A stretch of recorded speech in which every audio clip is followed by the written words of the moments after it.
Assalamualaikum warahmatullahi wabarakatuh. Saya Zararia Dinasalia dari Program Studi Pendidikan Bahasa Arab, Fakultas Bahasa dan Seni dengan NIM 1205625136. Di sini saya akan mempresentasikan mata kuliah landasan pendidikan dengan judul atau subtopik Sarana Prasarana dan Teknologi Pendidikan. Yang pertama adalah ringkasan materi.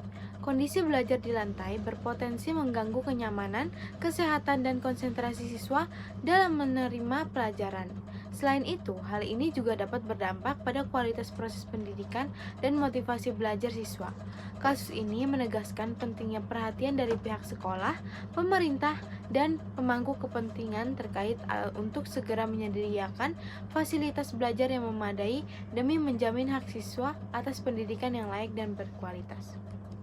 Selanjutnya ada ringkasan materi yang kedua, kasus siswa SD belajar di lantai karena sekolah kekurangan meja dan kursi, menggambarkan masalah serius dalam pemerataan pendidikan, mutu pendidikan, serta ketersediaan sarana prasarana pendidikan di Indonesia. Kekurangan fasilitas dasar seperti meja dan kursi menyebabkan proses belajar tidak optimal, memengaruhi kenyamanan, konsentrasi, motivasi, dan hasil belajar siswa. Permasalahan ini disebabkan oleh distribusi anggaran pendidikan yang tidak merata, manajemen sekolah yang kurang efektif, serta lemahnya perencanaan sarana prasarana di daerah tertentu. Dampaknya meliputi turunan kualitas pembelajaran, resiko kesehatan, postur tubuh buruk, serta ketidakadilan akses pendidikan yang layak. Penanganan kasus ini membutuhkan kolaborasi pemerintah, sekolah, masyarakat, dan organisasi non-pemerintah melalui pengadaan sarana prasarana, audit kebutuhan sekolah, transparansi anggaran, serta pemenuhan standar layanan minimal pendidikan. Selanjutnya ada learning outcome. Setelah mempelajari kasus ini, siswa atau mahasiswa diharapkan mampu: yang pertama, menganalisis faktor penyebab ketersediaan sarana prasarana di sekolah dasar. Yang kedua, mengidentifikasi dampak kekurangan fasilitas terhadap proses dan hasil belajar. Yang ketiga, mengevaluasi peran pemerintah, sekolah, dan masyarakat dalam penyediaan sarana pendidikan. Yang keempat, menghubungkan permasalahan kasus dengan teori-teori pendidikan yang relevan.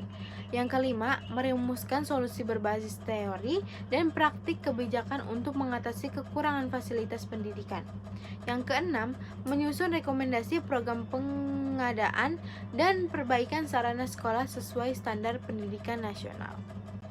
Selanjutnya ada studi kasus, yaitu siswa SD belajar di lantai karena sekolah kekurangan meja dan kursi. Selanjutnya ada latar belakang. Liputan media menunjukkan sejumlah sekolah dasar di Indonesia masih memiliki kondisi fisik kelas yang memprihatinkan. Siswa duduk di lantai, meja atau kursi kurang, atap atau dinding rusak. Kekurangan sarana atau prasarana dan ruang belajar yang tidak memadai berdampak pada kenyamanan dan efektivitas pembelajaran. Selanjutnya ada teori pendukung 1. Pendidikan merupakan proses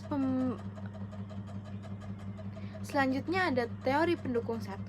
Pendidikan merupakan proses memperbarui perilaku dan kondidut seorang atau grup orang pada usaha mendewasakan manusia melalui pedagogi dan pelatihan.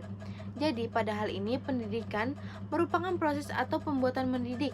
Pendidikan bukan hanya sekedar transfer or knowledge, tapi peralihan ilmu pengetahuan semata.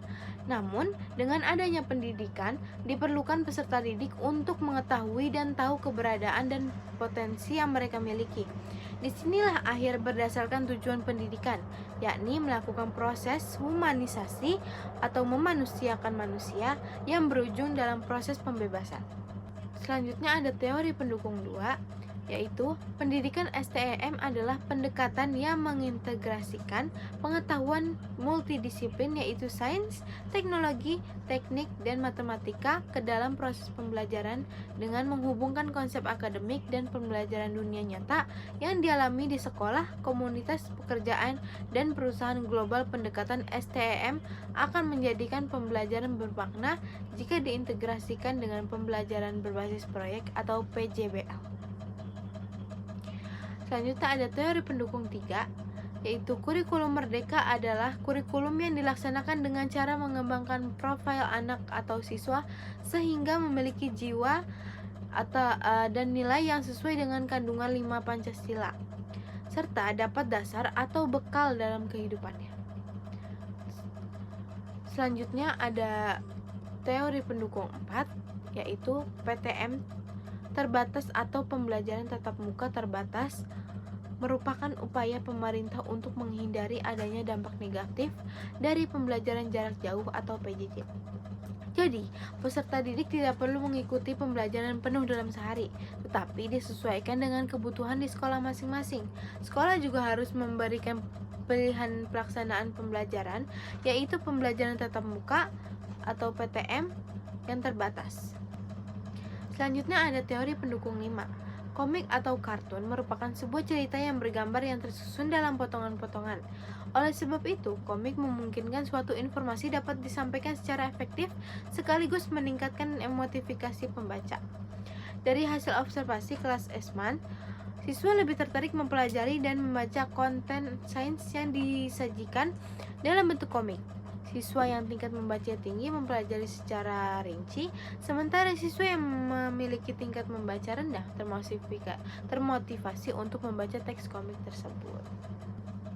Selanjutnya ada teori-teori pendukung lainnya sampai teori pendukung yang ke-15. Selanjutnya ada input masalah. Yang pertama, apakah kekurangan meja dan kursi memaksa siswa belajar di lantai sehingga kualitas postur dan konsentrasi mereka menurun?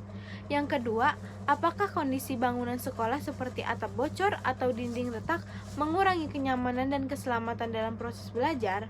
Yang ketiga, apakah ketersediaan perangkat teknologi pendidikan digital seperti komputer atau tablet serta koneksi internet menghambat akses siswa terhadap sumber belajar modern? Selanjutnya ada proses penyelesaian masalah. Yang pertama, distribusi bantuan furnitur atau meja atau kursi melalui donasi pemerintah atau komunitas dan program CSR untuk memenuhi kebutuhan dasar. Yang kedua, program rehabilitasi bangunan sekolah seperti perbaikan atap, dinding, toilet oleh Dinas Pendidikan dan Mitra Pembangunan. Yang ketiga, ada pengadaan perangkat teknologi dalam pembelajaran digital dan pemasangan akses internet sekolah melalui program konektivitas pemerintah atau kemitraan. Selanjutnya ada output masalah. Penyediaan meja atau kursi meningkatkan kenyamanan belajar dan menurunkan keluhan kesehatan terkait posisi duduk. Yang kedua, bangunan yang direhabilitasi meningkatkan rasa aman dan kehadiran siswa, mendorong kegiatan pembelajaran lebih konsisten. Yang ketiga, sekolah yang menerima perangkat teknologi dan koneksi dapat mengakses bahan ajar digital dan program pembelajaran jarak jauh. Selanjutnya ada feedback. Yang pertama, sebaiknya alokasi anggaran rutin mencakup kebutuhan dasar seperti meja dan peralatan belajar agar dampak jangka panjang terjamin. Yang kedua, sebaiknya program rehabilitasi bangunan sekolah disertai monitoring kualitas konstruksi dan jadwal pemeliharaan berkala. Yang ketiga, sebaiknya penggandaan teknologi diiringi pelatihan guru agar perangkat digunakan secara optimal dalam pembelajaran. Selanjutnya yang terakhir ada kesimpulan. Sarana dan prasarana seperti ruang kelas, laboratorium, listrik, serta internet menjadi penentu kualitas belajar. Sekolah di daerah terpencil sering kekurangan fasilitas dan akses digital, menyebabkan kesenjangan literasi teknologi. Minimnya infrastruktur juga membatasi penerapan pembelajaran modern dan kreativitas guru. Selanjutnya ada daftar pustaka. Sekian presentasi dari saya. Assalamualaikum warahmatullahi wabarakatuh.